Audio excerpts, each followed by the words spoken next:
Bonjour tout le monde, j'espère que vous allez bien. On se retrouve après 1000 ans d'absence, comme d'habitude, pour pas changer, avec une vidéo horreur. Je vous propose 3 histoires d'horreur, 3 fictions, il me semble. Une sur le thème des réseaux, on va dire. Une deuxième sur le thème d'Halloween, en tout cas ça se passe pendant Halloween. Et une troisième sur la peur de se faire observer. Vous verrez bien. En tout cas, j'espère que ces 3 histoires vont vous plaire. Si vous avez aimé d'ailleurs, n'hésitez pas à me lâcher un petit like, à vous abonner à cette splendide chaîne et à appuyer sur la petite cloche, je sais pas où elle est, pour ne manquer aucune de mes vidéos. On sait jamais avec moi. Sur ce, je vous laisse avec ces 3 histoires. J'espère que vous allez passer un bon moment. Et nous, c'est parti. Bon visionnage.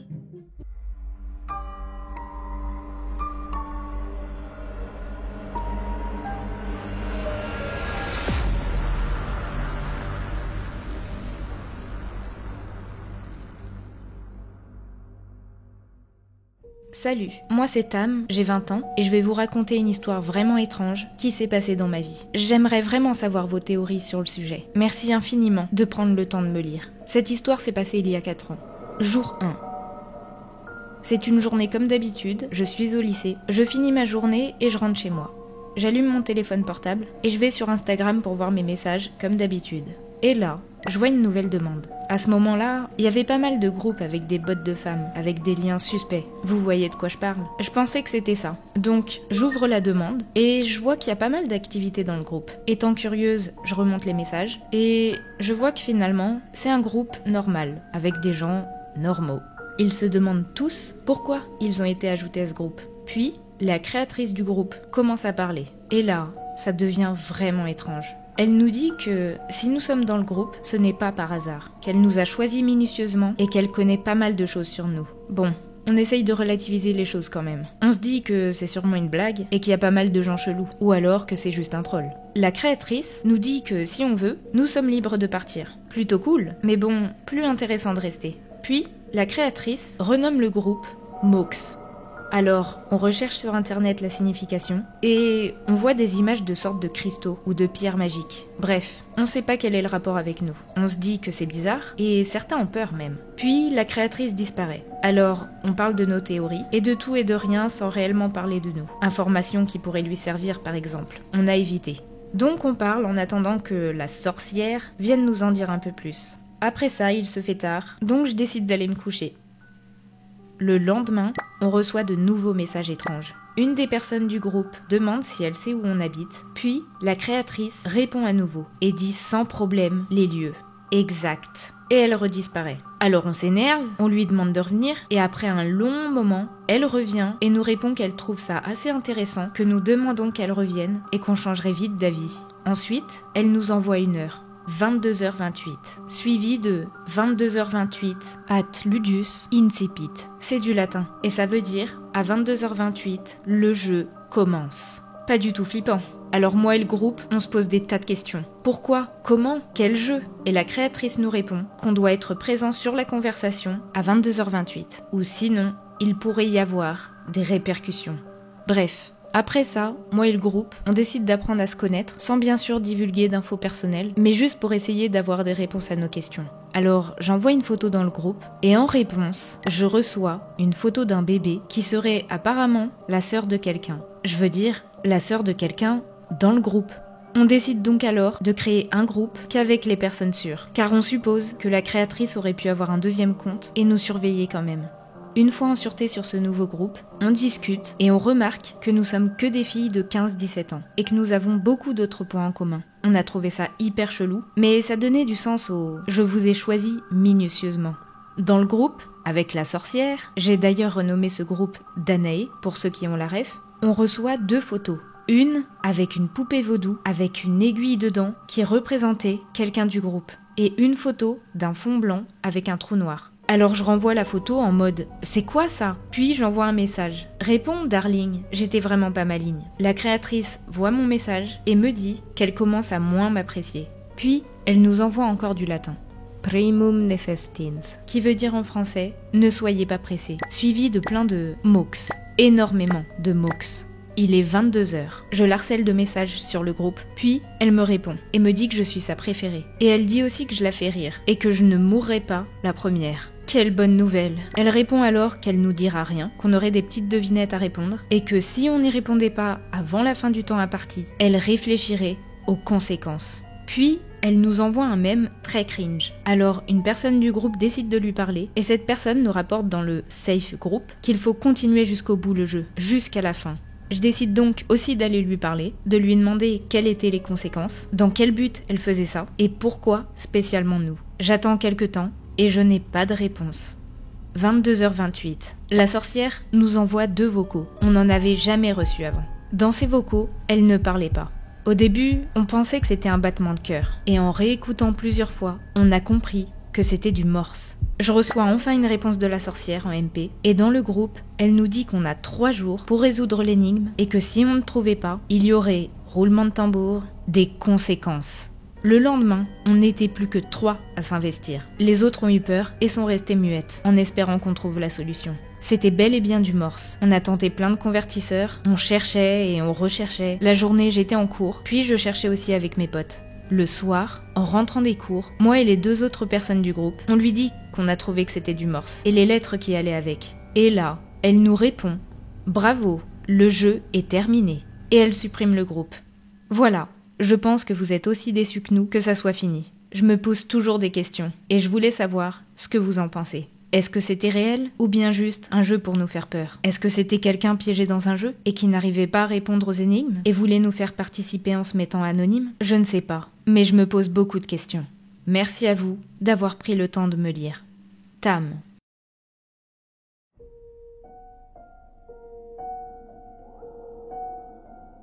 Mon histoire prend place il y a une quinzaine d'années dans un petit village d'Île-de-France entouré de forêts. À cette époque, j'avais 14 ans. J'étais scolarisée dans un collège public tout à fait ordinaire. J'étais un élève moyen, le genre d'élève qui ne se faisait pas remarquer, mais plutôt épanoui socialement. J'étais à un âge où l'on est en pleine découverte de soi-même et de son environnement, à tester constamment ses limites. Bref, nous formions un petit groupe d'amis et nous aimions organiser nos premières fêtes lorsque nos parents nous laissaient la maison. Vint alors le mois d'octobre. Les parents d'un de nos amis allaient fêter Halloween dans le village voisin et nous ont autorisés à organiser notre fête chez eux. Durant tout le mois, nous avons réfléchi à la meilleure façon de fêter l'événement. Nous avons prévu toutes sortes de boissons, de snacks, nous avons sélectionné plusieurs films d'horreur, etc. La soirée se déroulerait donc en petit comité. Mathieu, chez qui sera organisée la fête, Maxime et moi-même. La date fatidique du 31 octobre arrive enfin. C'était un vendredi. Nous étions donc tenus de suivre les cours la journée, mais on ne pensait qu'à une chose, fêter Halloween. Nous avons fini les cours à 16h30 et nous nous sommes donné rendez-vous chez Mathieu pour 19h. Le temps pour chacun de repasser chez soi afin de se préparer. Le temps était lourd, orageux, et la nuit tombait déjà. On commence donc à regarder un classique des films d'horreur, Massacre à la tronçonneuse, tout en abusant de boissons ainsi que de malbouffe. Puis, sur les coups de 22h, Maxime propose d'aller se balader en pleine nuit dans le bois voisin afin d'apporter un peu plus de frissons à la soirée, sans but précis. Je vous avoue qu'on n'est pas vraiment rassuré à cette idée, mais l'euphorie et l'effet de groupe aidant, on prend des lampes torches et partons à l'aventure. La maison de Mathieu était collée au bois. Au fond de son jardin, il y avait un ruisseau avec un pont permettant de le traverser, puis un petit portillon qui s'ouvrait sur un sentier de forêt. Il faisait nuit noire, l'atmosphère était humide et lourde. On entendait carrément les bruissements des feuilles, probablement provoqués par la faune. Bref, on progresse sur ce chemin pendant environ 30 minutes. Mais soudain, un cri glaçant déchire le silence ambiant. C'est un cri de détresse, très strident, évoquant une douleur extrême. Pris de panique, et sans même nous concerter, on décide de rebrousser chemin. On court à en perdre haleine, jusqu'à ce qu'on se rende compte qu'on est perdu. Alors on s'arrête un instant afin de reprendre nos esprits. Et à quelques centaines de mètres de nous, on aperçoit alors des lueurs semblables à des flammes. Alors on s'approche discrètement et on peut dorénavant discerner des murmures ainsi que plusieurs silhouettes. Alors on s'approche davantage et observons maintenant une véritable scène d'horreur. Une dizaine de personnes, toutes vêtues de la même tenue rouge et noire, murmurant un rituel et brandissant torches et couteaux. Mais c'est pas ça le pire. Ces personnes entourent une femme habillée d'une guenille blanche qui se débat du mieux qu'elle peut. Cette scène provoque chez moi un cri que je tente d'étouffer. Je lance un regard vers mes amis, mais je me rends compte que ces derniers ne sont plus là. Putain, c'est quoi ce bordel? Et maintenant, seule face à cette horrible scène, je me mets à faire demi-tour le plus silencieusement possible afin d'aller chercher des secours. À la sortie du sous-bois, de retour sur le sentier, je vois Mathieu et Maxime tout aussi choqués que moi. Quelque temps après, on retrouve finalement le sentier, nous menant chez Mathieu. Ses parents étaient déjà rentrés et très inquiets de ne pas nous voir dans la maison à leur retour. Une fois en sécurité dans la maison, nous appelons alors la police et leur faisons part de notre malheureuse expérience. Après leurs recherches, les enquêteurs nous ont informé que rien d'inquiétant n'avait été découvert et qu'il n'y avait donc pas de suite à cette affaire. La semaine suivante, de retour au collège, Mathieu était très tourmenté. Il nous a pris à partie avec Maxime et nous a montré une lettre qu'il avait trouvée directement sur son lit le lendemain d'Halloween. Et cette lettre disait « Nous savons que vous étiez là la nuit dernière. Nous espérons que le spectacle vous a plu. »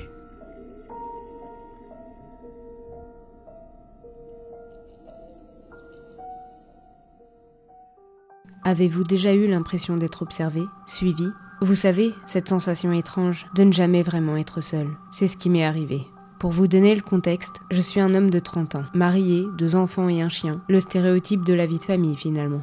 Je suis quelqu'un de très cartésien, toujours à trouver une explication logique et scientifique aux faits étranges. Et pourtant, face à cette situation, l'émotion a pris le dessus. Nous avons acheté une maison il y a environ 1 an. Nous l'avons achetée à l'État, puisque cette maison appartenait à une femme décédée sans héritier. Cette dernière se situe dans un petit village tranquille, au milieu de la forêt, où tous les voisins se connaissent. C'est une grande maison datant des années 1960, sur 2 étages, avec un sous-sol surélevé, au milieu d'un terrain d'1 hectare. Mais, depuis notre emménagement, mon chien se comporte différemment. Au début, je pensais que c'était dû au changement d'environnement. Je l'entendais constamment grogner au niveau de mon portail, ce qui n'était pas dans ses habitudes auparavant. Le soir, il se mettait régulièrement à hurler sans raison apparente. Jusqu'alors, je ne trouvais pas d'explication rationnelle. Une étrange sensation a commencé à naître en moi, comme si quelqu'un nous observait. Il y a environ 2 mois, nos voisins ont subi un cambriolage. La gendarmerie est intervenue après que les propriétaires se soient rendus compte de l'effraction et nous ont prévenus d'une recrudescence de vols dans la région. Suite à cette mise en garde, j'ai installé des caméras à mon domicile et c'est à partir de ce moment-là que les faits inexplicables se sont multipliés.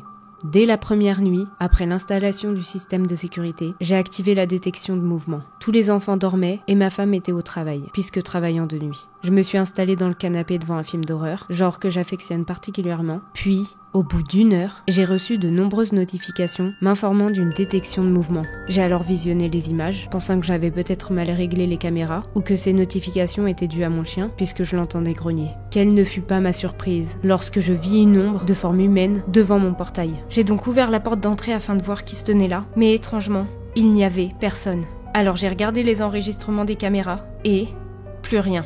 J'ai donc pensé qu'avec la fatigue et le contexte du film que je regardais, j'avais pu mal interpréter ce que j'avais vu. J'ai fini de regarder mon film et je suis allée me coucher avec tout de même une petite inquiétude. Mais au final, il ne s'est rien passé de plus.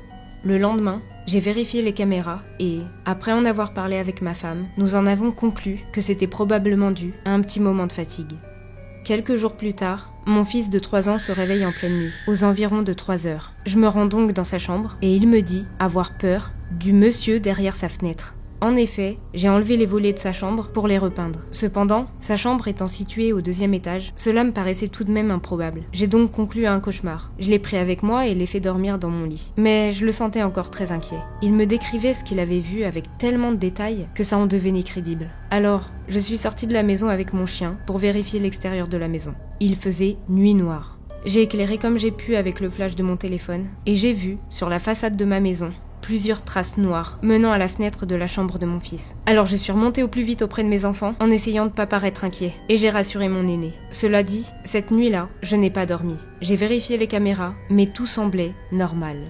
Quand le jour s'est levé, je suis allée analyser ces fameuses traces. Ça ressemblait à de la cendre. N'ayant aucune preuve tangible d'une quelconque intrusion, je n'ai pas fait appel aux autorités. En revanche, j'ai contacté une entreprise de télésurveillance afin de sécuriser mon domicile. La maison est maintenant équipée de tout le dispositif anti-intrusion et de télésurveillance. Et je laisse mon chien accéder à l'extérieur pendant la nuit.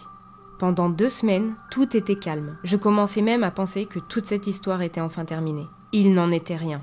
Comme à mon habitude, une fois les enfants au lit, je me suis mis à regarder un film. Quand je fus surpris par plusieurs flashs de lumière très intenses, je pensais qu'un orage arrivait. Je suis donc sortie ranger le matériel que j'avais laissé dehors, mais le temps n'était pas menaçant. Il ne pleuvait pas. Je me suis installée sur ma terrasse quelques minutes pour fumer une cigarette, mais pas un coup de tonnerre. Rien qui ne pouvait expliquer ce flash.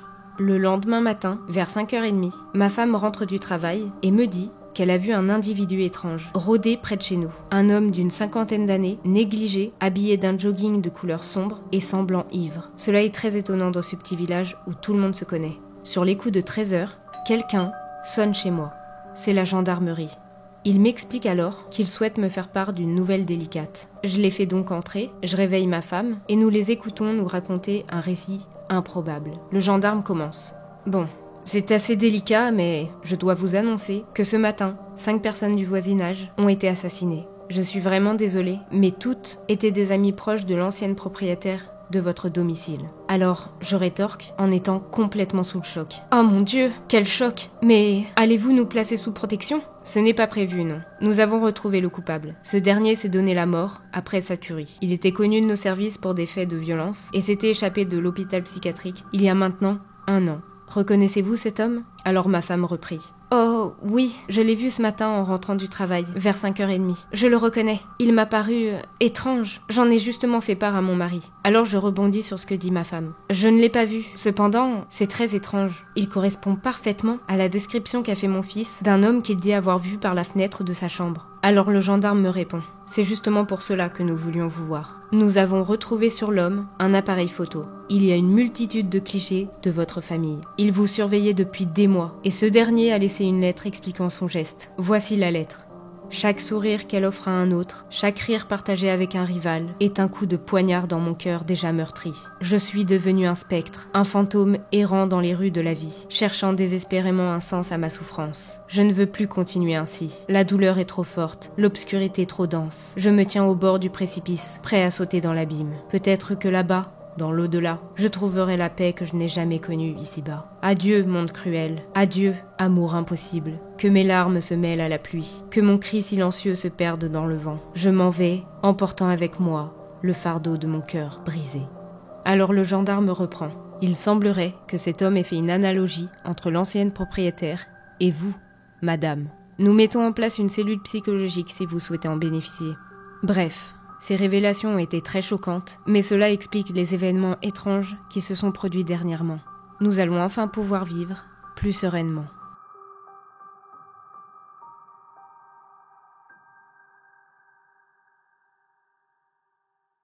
Bon bah voilà, cette vidéo s'achève. J'espère que ces 3 histoires vous auront plu. Je trouve que à part la dernière, ça change un petit peu de d'habitude où on tourne un petit peu en rond avec les histoires qui se ressemblent un peu les unes les autres. C'est pour ça que j'apprécie tout particulièrement les fictions, je sais pas si vous êtes de mon avis. Donc voilà, et qu'est-ce que j'ai à vous dire aussi? Ah oui, j'ai une chaîne Twitch sur laquelle je live assez fréquemment. Sur cette chaîne, on fait un peu du multigaming, des jeux cosy, des jeux d'horreur, un peu de tout. Donc si ça vous intéresse, eh ben n'hésitez pas à vous... C'est pas abonner, c'est vous follow sur ma chaîne Twitch, que je vous mets là ou là. Venez vous fendre la poire sur mes... let's play de qualité. Bah écoutez, je vous souhaite une très bonne soirée ou une très bonne journée selon à quelle heure vous regardez la vidéo. Et moi je vous dis à plus tard pour une prochaine vidéo. Ciao!